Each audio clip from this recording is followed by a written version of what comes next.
नाज़रीन अस्सलाम वालेकुम। सियासत टीवी के खुसूसी प्रोग्राम खबरों ख्याल में आपका खैर मकदम है। मैं मोहम्मद रियाज अहमद और मेरे साथी सैयद सज्जादुल हसनैन। अस्सलाम वालेकुम। हमेशा की तरह आपके सामने अहम खबरें लिए हाजिर हुए हैं। नाज़रीन, जैसा कि आप जानते हैं कि हम जो खबरें आपके सामने पेश करते हैं वो कल के अखबारात की सुर्खियाँ बनती हैं। न सिर्फ सुर्खियाँ बनती हैं बल्कि उन खबरों को इलेक्ट्रॉनिक मीडिया गैर मामूली अंदाज में नश्र करता है। इसी तरह सोशल मीडिया पर ये खबरें वायरल होती हैं। बहरहाल नाज़रीन, जहाँ तक खबरों का सवाल है, आप अच्छी तरह जानते हैं कि हमारा मुल्क हिंदुस्तान एक अजीमुशान मुल्क है और सारी दुनिया में इसकी एक इनफरादी और एक मुनफरिद हैसियत है, इसकी एक शिनाख्त है और गंगा जमनी तहजीब सारी दुनिया में मशहूर है। वैसे भी हिंदुस्तान की आबादी आप देखेंगे कि 140 करोड़ आबादी है, उसके बावजूद यहाँ की खूबी ये है, यहाँ की गंगा जमनी तहजीब की अलामत ये है कि यहाँ पर भांत भांत के मज़ाहिब के मानने वाले यहाँ पर रहते हैं, मुख्तलिफ तहजीबों की नुमाइंदगी करने वाले रहते हैं, मुख्तलिफ रंग और नस्ल के लोग यहाँ और मुक़ीम है और बहुत ही बड़े प्यार से रहते हैं। इसकी सबसे अहम बात यह है कि सरज़मीन हिंद में ये खासियत है कि यहाँ मोहब्बत पाई जाती है, अमन पाया जाता है, सुकून पाया जाता है और हद तो ये है कि आप देखेंगे कि यहाँ दुश्मन से भी मोहब्बत की जाती है और यहाँ की मेज़बानी, यहाँ की मेहमान नवाजी भी मिसाली होती है। लेकिन आपने देखा कि 2014 से पता नहीं हिंदुस्तान को किसकी नज़र लग गई है और आपने देखा कि किस तरह फ़िरका परस्त दरिंदे हिंदुस्तान की इस शिनाख्त को मिटाने की कोशिश कर रहे हैं। उसी तरह जिस तरह अंग्रेज़ों ने हिंदुस्तान पर कब्जे के दौरान हिंदुस्तान को लूटा, हिंदुस्तान को तबाह व बर्बाद कर दिया, हिंदुस्तान को नोचा, उसी तरह ये जो फ़िरका परस्त दरिंदे हैं वो हिंदुस्तान की तहजीब को मिलियामेट कर रहे हैं। और इस मामले में ऐसा लगता है कि जो भी ये फ़िरका परस्त दरिंदे हैं वो निफाज़ क़ानून की एजेंसियों का भी इस्तेमाल करने लगे हैं। और इस सिलसिले में आपको बता दें कि उत्तर प्रदेश काफ़ी बदनाम हो गई है रियासत, लेकिन याद रखिए उत्तर प्रदेश वो ऐसी रियासत है जहाँ से अक्सर वज़ीर आज़म आए हैं। इसके अलावा जद्दोजहद आज़ादी में भी उत्तर प्रदेश अपना एक ख़ास मुकाम रखता था बेगम हज़रत महल के लिहाज से और बी अम्मा के लिहाज से। उनके दोनों बेटों मोहम्मद अली जौहर और मौलाना मोहम्मद अली जौहर से लेकर मौलाना शौकत अली यानी अली ब्रदर्स के लिहाज से और कई मुजाहिदीन आज़ादी वहाँ पैदा हुए, वहाँ उन्होंने अंग्रेज़ों के खिलाफ आवाज़ उठाई।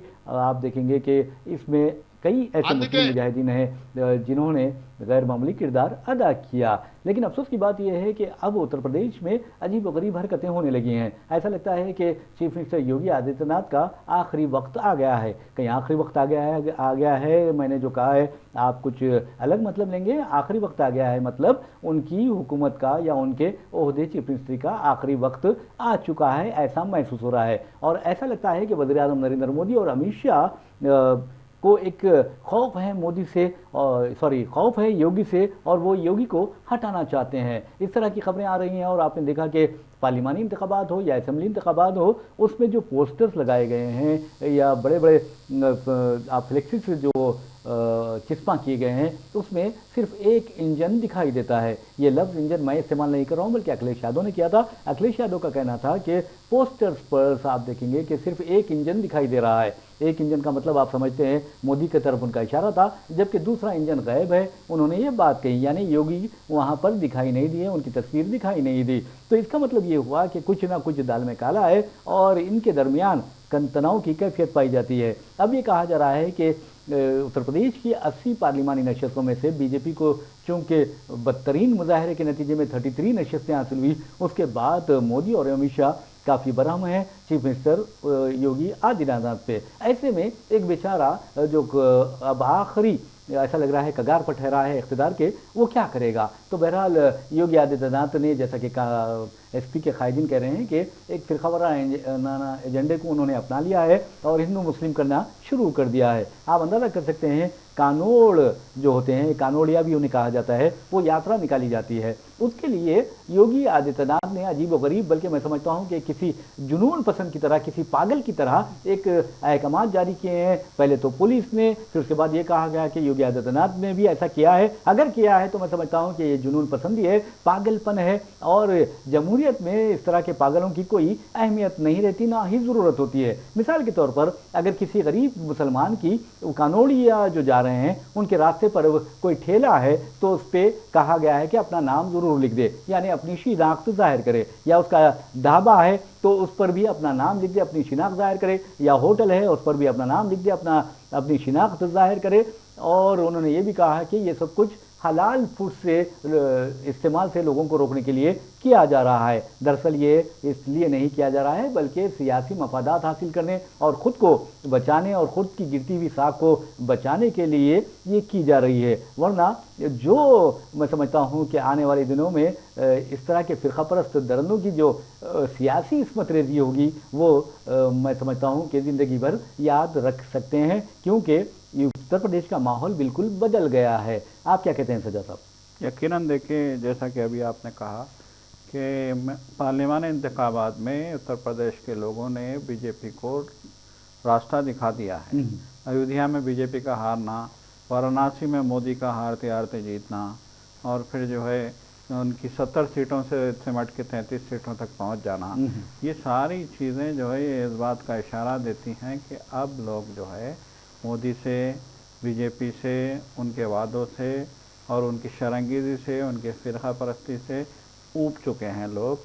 और अब लोग चाहते हैं कि उन्हें रोज़गार मिले, लोग चाहते हैं कि उनके घरों में खुशहाली आए, लोग चाहते हैं कि उन्हें जो है काम मिले, लोग चाहते हैं कि महंगाई कम हो, लोग चाहते हैं कि गैस और पेट्रोल की कीमतों में कमी आए, लोग चाहते हैं कि उनके घर में जो है फरागत आए, लोग चाहते हैं कि उनके घर में तीनों टाइम चूल्हा जले।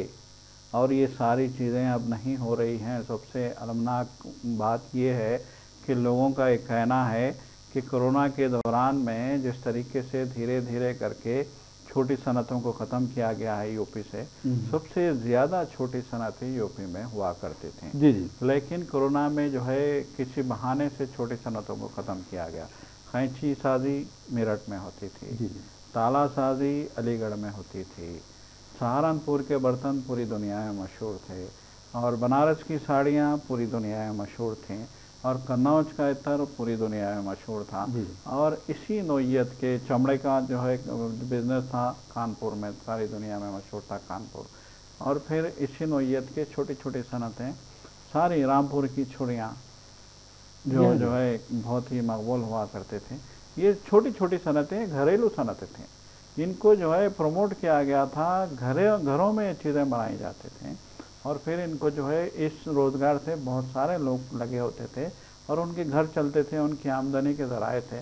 लेकिन एक मुनज़्ज़म साजिश के तहत इन छोटी घरेलू सनतों को ख़त्म किया गया, और इसका शिकार हो सकता है बीजेपी के मोटे भेजे में ये बात आई हो कि हम जो है इन सनतों से मुसलमान चूँकि जुड़े हैं, क्योंकि सनतें मुसलमानों से जुड़े हैं, चाहे वो बनारस की साड़ियों की बात हो, चाहे वो जो है सहारनपुर के बर्तनों की बात हो, चाहे वो अलीगढ़ के तालों की बात हो, चाहे रामपुर के चाकू की बात हो, चाहे मेरठ के खैंचों की बात हो।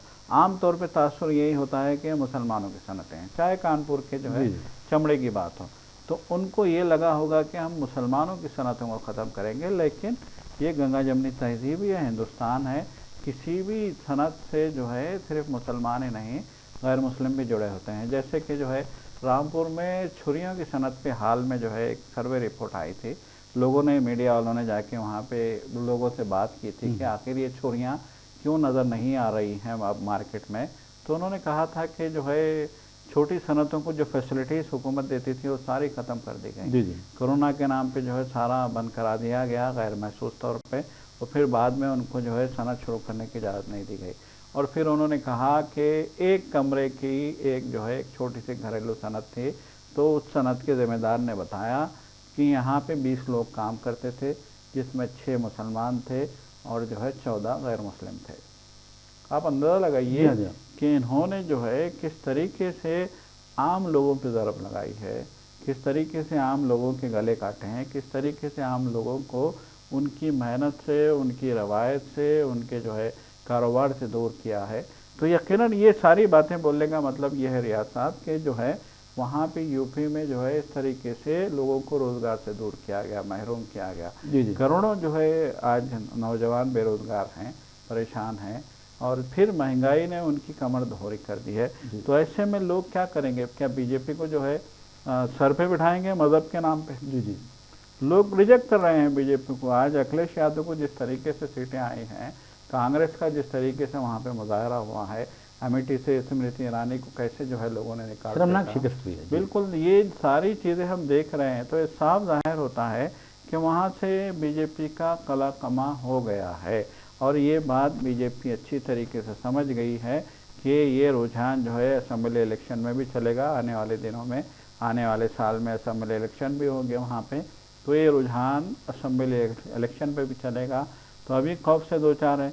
बहरहाल मरकज़ी क़यादत मोदी एंड कंपनी, मोदी और अमित शाह ये समझते हैं कि योगी वज़ीर आला योगी ने जो है सही काम नहीं किया, वहाँ पे बीजेपी को जो है पूरी तरीके से जितवाने में या बीजेपी का जो है असर बढ़ाने में सही काम नहीं किया। तो वो योगी के खिलाफ कार्रवाइयाँ करना चाहते हैं। योगी को इस बात का एहसास हो गया है कि उनकी सीट खतरे में है, तो वो चाहते हैं कि फिर से जो है एक माहौल पैदा किया जाए, फिर से जो है एक नफ़रत की जो है राजनीति की जाए, फिर से मुसलमानों के खिलाफ माहौल बनाया जाए। सेम यही महाराष्ट्र में भी हो रहा है और यही सूरत हाल यूपी में भी पैदा करने की कोशिश की जा रही है।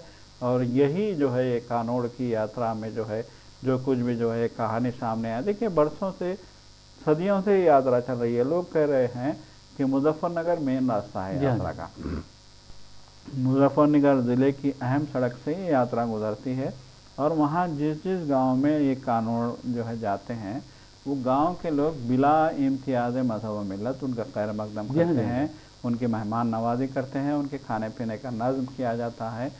लेकिन अफसोस के आज जो है योगी सरकार ये ऐलान करती है कि यहाँ जो है कोई जो है जो भी ढाबे हैं, दुकानें हैं, उसमें उन मालिक के दुकान का नाम लिखा होगा, वाज़ेह अल्फाज में, जली सुर्खियों में, जली हुरूफ में लिखा होगा, बड़े बड़े बोर्ड लगाने की हिदायत दी गई है ओनर के नाम के।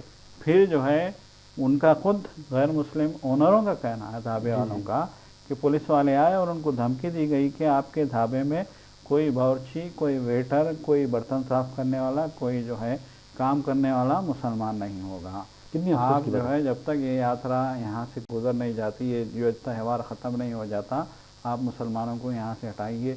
ये जिस तरीके के काम हुए हैं। फिर उसके बाद योगी का गुज़िश्ता रोज़ ऐलान आता है कि कोई हलाल फूड वहाँ नहीं बेचेगा।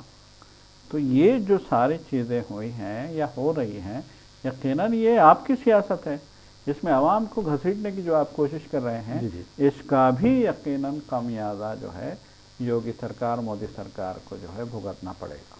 पहले नाज़रीन आपको बता दूं, जहाँ तक उत्तर प्रदेश का सवाल है, जैसा कि सज्जाद साहब ने कहा कि सिर्फ़ और सिर्फ फ़िरका परस्ती को हवा इसलिए दी जा रही है ताकि अपने नापाक सियासी मफादात की तकमील की जा सके।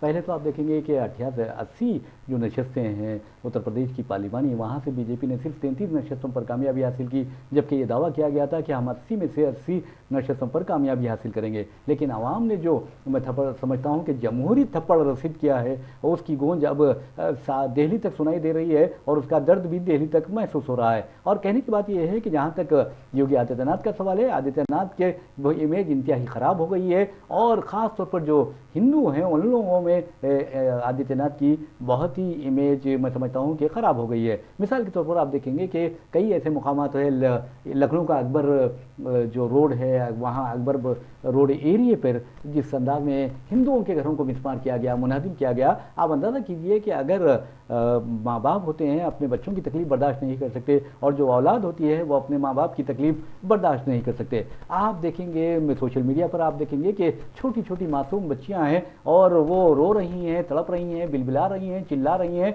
और ये कह रही हैं कि हमारा आसरा छीन लिया गया है, हमारे घरों को मुनहदिम कर दिया गया है, हमने उम्र भर कमाई है, हमारे वालिदैन ने उम्र भर की ये कमाई से घर बनाए थे, उन्हें तोड़ दिया गया है। वो रो रही हैं और कह रही हैं कि इन घरों से हमारी यादें वाबस्ता है। तो आप अंदाज़ा लगाइए कि मासूम बच्चों के चेहरों से अगर कोई मुस्कुराहट छीन लेता है तो मैं समझता हूं कि वो जल्लाद है आज के दौर का, और वो इंतहाई ख़तरनाक है, जालिम है, जाबिर है। और आपने देखा कि उनकी मुस्कुराहट किसने छीनी, किसके हुकूमत में छीनी गई है, ये सबसे अहम बात है। आप याद रखिए, बच्चे बच्चे होते हैं, ना हिंदू होते हैं ना मुसलमान होते हैं, बल्कि उनके जो जज्बात, उनके एहसासात होते हैं वो इंतहाई पाकीज़ा जज्बात होते हैं, उनमें सच्चाई होती है। इसीलिए कहा जाता है बच्चे मन के सच्चे होते हैं। लेकिन इस तरह के जो दरिंदे हैं वो ना हिंदू देखते हैं ना मुसलमान देखते हैं, बल्कि सबको निशाना बनाते हैं। उनका मकसद यही होता है कि मज़हब के नाम पर लोगों को तकसीम किया जाए और डिवाइड एंड रूल की पॉलिसी जो अंग्रेज़ों ने अपनाई थी वो अपनाते रहें। तो बहरहाल अब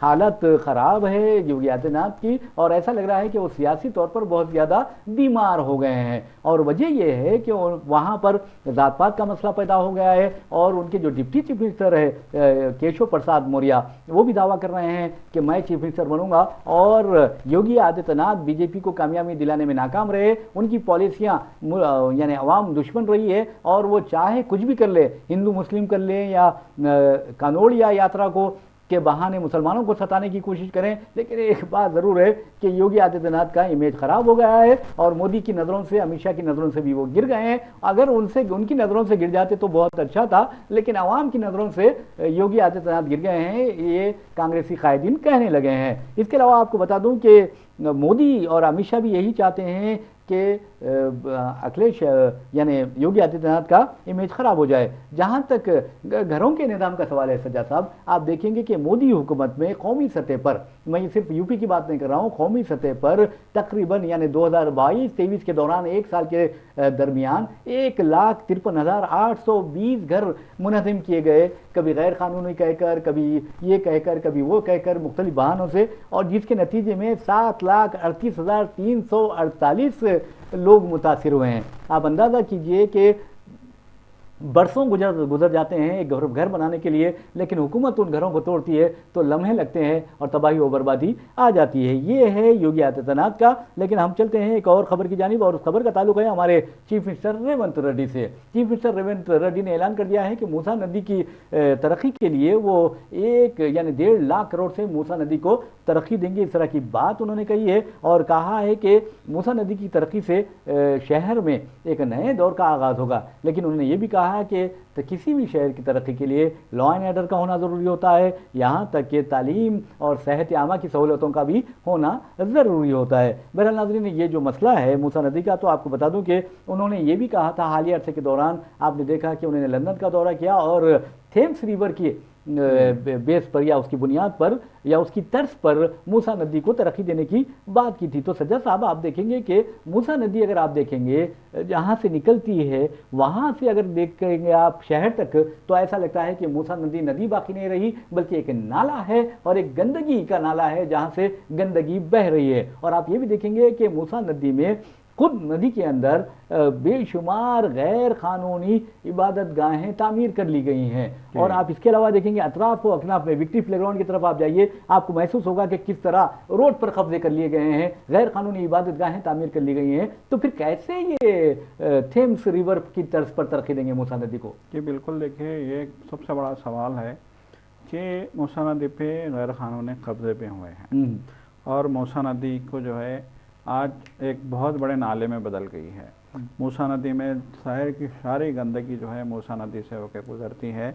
और आज ये आलम है कि मूसा नदी के किनारे पे आप खड़े हो जाएंगे, या बारिश के दिनों में मूसा नदी के किसी पुल पे, चाहे वो नया पुल हो, चाहे वो पुराना पुल हो, चाहे वो जो है चादर घाट का पुल हो, चाहे वो मुस्लिम जंग का पुल हो, किसी भी पुल के ऊपर जाके आप मूसा नदी का नज़ारा करेंगे तो आपको गंदी बू से जो है आप वहाँ 2 मिनट नहीं ठहर पाएंगे। इतनी जो है गंदगी वहाँ से गुजरती है, और गंदगी की इतनी भयानक बदबू वहाँ पे फैलती है। तो देखिए, मूसा नदी यकीनन मूसा नदी को जो है तरक्की देना, या मूसा नदी को जो है थेम्स नदी की तर्ज पे जो है उसको प्रमोट करने की बात की जा रही है, ये अपनी जगह है। लेकिन मूसा नदी से गुजरने वाले गंदे पानी का क्या इंतज़ाम हो रहा है, ये भी एक सवाल है। देखिए, एक ज़माने में जब चंद्रबाबू नायडू यहाँ के चीफ मिनिस्टर हुआ करते थे, जब ये रियासत मुत्तहिदा आंध्र प्रदेश हुआ करती थी, तो चंद्रबाबू नायडू ने एक प्रोजेक्ट शुरू किया था। और चंद्रबाबू नायडू का ये ख्याल था कि चूँकि जो है अब बारिश का जो है फुकदान है, नदियाँ जो है, ये ख़ास तौर पे मूसा नदी का हवाला दिया था कि उसमें तुग़यानें नहीं आती, उसमें पानी नहीं भरता है, और वो नदी हमेशा कुछ साले का शिकार है। तो तो ऐसे में उनका एक कहना था कि हम मूसा नदी के बीचों बीच एक नाला बना देंगे और फिर जो है दो अतराफ में जो है गटर के पाइप बिठा देंगे और शहर का जो गंदगी जो मूसा नदी में आ रही है उसको उन गटरों में मुंतकिल कर देंगे। और इस पे काम शुरू किया गया था। लेकिन ये जो नाले के लिए दीवारें बनाई गई थी, आज भी आप गुजरेंगे मूसा नदी पे से, किसी पुल पे से गुजरेंगे तो आपको बीच में जो है एक नाले की शक्ल नज़र आती है। वो ज़ेर तामीर नाला जो है वो थोड़े ही दिनों में नामुकम्मल होकर रह गया। अब उसके पीछे जो है क्या वजूहत थी, क्या था, नहीं मालूम है। चंद्रबाबू नायडू का एक कहना था कि बीच में हम पानी से को बीच में गुजारेंगे और दोनों जानब जो जगह है उसको सब्जादार बना देंगे, वो ग्रीनरी हम वहाँ प्रमोट करेंगे। तो बहरहाल जो है इससे माजी में भी इस तरह की कोशिशें रबर डैम का भी ऐलान किया गया था। बिल्कुल, माजी में भी इस तरह की कोशिशें हुई हैं, वाईएसआर के दौर में भी जो है इस तरह की कोशिशें हुई हैं। अब देखने वाली बात यह है कि रेवंत रेड्डी जो है ये मूसा नदी के लिए 1 लाख से ज़्यादा जो है करोड़ रुपए की रकम जारी करने की बात तो करते हैं, लेकिन क्या वो रकम पूरी ईमानदारी के साथ इस नदी के डेवलपमेंट पे, इस नदी के प्रमोशन पे, इस नदी को जो है एक खूबसूरत जो है सब्ज़ार बनाने पे, इस नदी के पानी को साफ़ करने पे और इस नदी को जो है एक बहुत बड़ा जो है तफरीह का मरकज़ बनाने पे क्या ये वाकई खर्च होती है और क्या ये ख्वाब कभी शर्मिंदा ताबीर होगा, ये भी एक बहुत बड़ा सवाल। और सज्जद साहब आप देखेंगे मूसा नदी का जहाँ तक सवाल है, ठीक है, चलिए आप चंद्रबाबू नायडू ने भी उसका तरक्की का मनसूबा बनाया था लेकिन वो आगे नहीं बढ़ सका। उसके बाद doctor YS Rajasekhara Reddy rubber dam का मनसूबा उन्होंने बताया था, करोड़ों रुपए उस पर खर्च किए गए, उसका कोई फ़ायदा नहीं हुआ। और अब रेवंत रेड्डी भी ये कर रहे हैं, बहुत अच्छा, ठीक है, अगर वो करते हैं तो बहुत अच्छी बात है। लेकिन एक बात ज़रूर है कि आप मूसा नदी के अतराफ अकनाफ रहने वाले जो लोग हैं उनसे पूछिए, वो तो मरकज़ बन गया है मच्छरों की अफजाइश का। तो आप अंदाज़ा कीजिए, एक तो नाला बन गया है, एक तो मरकज़ अफजाइश है, मच्छरों का वो मरकज़ बन गया है। और आपको ये भी बता दूं कि 2020 और 22 में एक रिपोर्ट आई थी मूसा नदी के बारे में जिसमें कहा गया था कि दुनिया की 22 यानी पॉल्यूटेड यानी आलूदा नदियों में मूसा नदी भी शामिल हैं। और इसके अलावा और एक बात बताऊंगा आपको कि जहाँ तक मूसा नदी का सवाल है, एक्टिव फार्मास्यूटिकल इंग्रेडिएंट्स जो है वो मूसा नदी में बहुत ज़्यादा है, जो मैं समझता हूँ कि न सिर्फ आबी जानवरों के लिए, परिंदों के लिए, बल्कि इंसानों के लिए भी बहुत ही ख़तरनाक है, बहुत उनके सेहत के लिए मुज़िर है। अब देखेंगे कि आप बाजू उस्मानिया हॉस्पिटल है, वहाँ पर असर पड़ सकता है और इधर जो आबादियाँ हैं उन पर असर पड़ सकता है। तो बहरहाल नाज़रीन, जहाँ तक मूसा नदी का सवाल है, मूसा नदी इस वक्त एक नाले में तब्दील हो गई है। हालांकि आपको बता दूं कि 28 सितंबर 1908 को जो तोग़यानी आई थी, और सज्जा साहब ने कहा कि वहाँ तोग़यानी नहीं आती, तो इसका जो क्रेडिट जाता है वो नवाब मीर महबूब अली खां बहादुर को जाता है, नवाब मीर उस्मान अली खां बहादुर को जाता है। और आपको ये भी बता दूं कि 3 लोगों बहुत ज़्यादा अहमियत रखते हैं इस मामले में। अब्दुल्ला अहमद बिन महफूज, उन्होंने तोग़यानी के बाद 1909 में हुकूमत को एक रिपोर्ट पेश की थी। उसके बाद आपको बता दूं कि सर एम विश्वेश्वरैया जो है मशहूर और मारूफ इंजीनियर थे उस ज़माने के, उनकी खिदमत हासिल की गई थी। और उस ज़माने के सबसे बेहतरीन इंजीनियर नवाब अली नवाज जंग बहादुर, उनकी खिदमत हासिल की गई थी। और आप देखेंगे कि हिमायत सागर और उस्मान सागर तामीर किया गया और उसके नतीजे में मूसा नदी में तोग़यानी आना रुक गई। वजह ये है। लेकिन आपको बता दूं कि इसके लिए आप देखेंगे कि 1920 में तो उस्मान सागर बना था, 1927 में हिमायत सागर बनाया गया। और फिर उसके बाद आप देखेंगे कि जहाँ तक पुराना पुल था, पुराना पुल जो है वो तो खुली खुदशाही दौर का है और 1578 में इब्राहिम कुतुब शाह ने पुराना पुल तामीर किया था। उसका नाम प्याराना पुल रखा गया था, तारीख में आया है, लेकिन बाद में ये पुराना पुल हो गया। इसी तरह मुस्लिम जंग पुल जो है, इसे मुस्लिम जंग पुल भी कहा जाता है, वो तामीर किया गया है 1893 में नवाब मीर महबूब अली खां के दौर में। और कहा जाता है कि इस पुल को तामीर करने वाले गालिब जंग मुस्लिम जंग लायकुद्दौला गालिबुल मुल्क जो है वो थे। उन्होंने तकरीबन 1.25 लाख के मसारिफ से उस दौर में ये पुल तामीर करवाया था और बतौर ख़ास इफ्तिताह के लिए नवाब मीर महबूब अली खां और उस वक्त के क्राउन प्रिंस नवाब मीर उस्मान अली खां बहादुर को बुलाया था। तो सज्जाद साहब, ये जो चीज़ें हैं इसे नज़रअंदाज नहीं करना चाहिए। तारीख से भी हमारे जो नाज़रीन हैं, जो हमारी नई नस्ल है, उसे भी वाकिफ़ करवाना ज़रूरी है। यकीनन देखिए, मूसा नदी की अपनी एक तारीख है। जी हाँ, देखिए आप किसी भी जो है पुराने शख्स से आप मतलब है कि जो तारीख पे जो है वो रखते हैं, उनसे आप बात करेंगे तो कहते हैं कि हैदराबाद की पहचान जो है जहाँ चार मीनार से होती है, जहाँ किले गोलकुंडा से होती है, वहीं मूसा नदी से भी होती है। तो हमेशा कहा गया है, देखिए एक तारीख गवाह है कि जब कुली कुतुब शाह जब जो है मतलब ये कि हैदराबाद की तरफ आते हैं वो, जी जी, चाहे वो कोई एक कहानी गढ़ी कहानी, गई हो जी, जो जी। भी हो, हाँ। तो ये कहा गया कि वो जो है मूसा नदी में अपने घोड़े को जो है घोड़े पे बैठ के मूसा नदी अबूर करते थे। मतलब ये कि मूसा नदी की कहानी कुली कुतुब शाहों के दौर से जी भी हाँ, जी हाँ, चली जी हाँ। आती है। और फिर जब जो है एक नया शहर बसाने की कुली कुतुब शाह ने जो है फैसला किया था, तो मूसा नदी के किनारे पे ही जो है एक नया शहर बसाया गया था, जहाँ आज चार मीनार है, जी जहाँ आज पत्थर गट्टी है, जी हाँ, जी हाँ, जी हाँ। जहाँ पे आज मछली कमान आपको नज़र आएगी, चार कमान आपको नज़र आएगी, काली कमान, शहर बातिल की कमान, जी हाँ, जी हाँ। गुलजार हाउस, ये जी, सारी तारीख है, ये मूसा नदी से जुड़ी तारीख जी है। बिल्कुल, बिल्कुल। मूसा नदी के किनारे पे ये शहर आबाद किया गया था, जिसको आज हम हैदराबाद कहते हैं। उस ज़माने में तो 400 साल पुरानी बात है, 450 साल पुरानी बात होगी अब तो।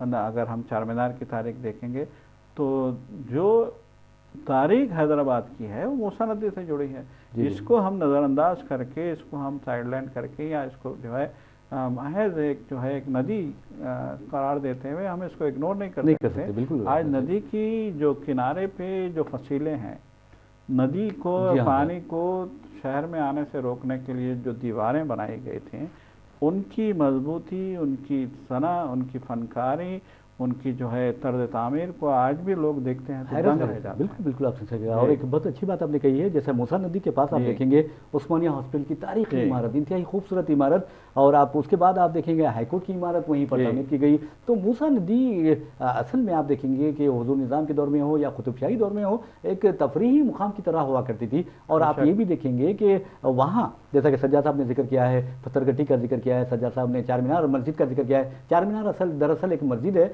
और एक मदरसा वहाँ पर कायम किया गया था।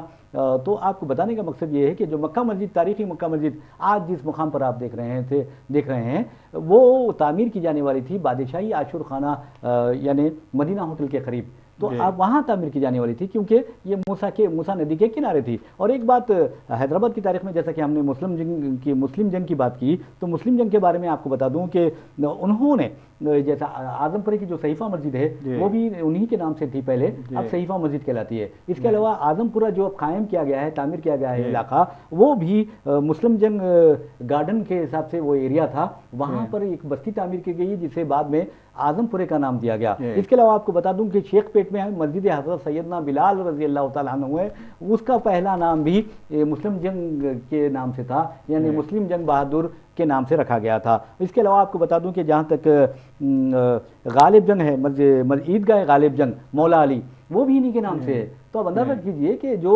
उस वक्त के शुरफा हुआ करते थे या उमरा हुआ करते थे, वो फलाही कामों में बहुत ज़्यादा हिस्सा लेते थे। यकीनन यकीनन ये एक बहुत ही अजीम तारीख है। जी जी, और मीर उस्मान अली खां को भी हम अगर उनकी जो है दौरे कुमारानी को भी हम जी हाँ, देखेंगे जी हाँ। तो हमें जो है मालूम पड़ता है कि कैसे उन्होंने जो है जी जी, शहर के लोगों के पीने के पानी के लिए, कैसे उन्होंने शहर के लोगों की तालीम के लिए, कैसे उन्होंने शहर के लोगों की सेहत के लिए अजीमुशान जो है इदारे कायम किए, चाहे उस्मानिया यूनिवर्सिटी हो, चाहे जो है उस्मानिया अस्पताल हो, चाहे वुमेंस कॉलेज हो, चाहे जो है और आप किसी भी जो है उस्मान सागर और हिमायत सागर को भी आप देखेंगे, क्या कल्टीवेशन के लिए, पीने के पानी के लिए, सेहत के लिए, साफ पानी के लिए, आपाशी के लिए, आपाशी के लिए, आप अंदाज़ा जी लगाइए हाँ, कि जी हाँ, क्या उनके जो है फलाही कारनामे थे। बिल्कुल आज बिल्कुल। दंग रह जाते हैं दिमाग के, उन्होंने कैसे जो है आने वाली नस्लों को जो है एक बेहतर ज़िंदगी देने के लिए काम किया था। बहरहाल नाज़रीन, एक छोटी सी खबर है लेकिन बहुत अहम खबर है। वो खबर ये है कि बीआरएस के बारे में ये कहा जा रहा है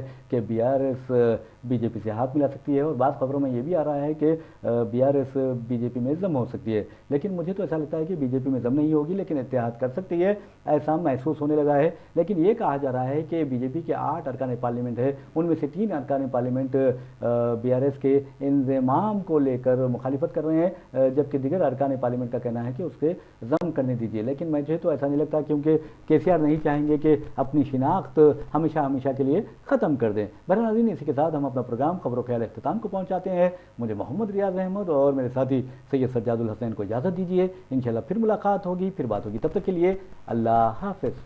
खुदा हाफिज़।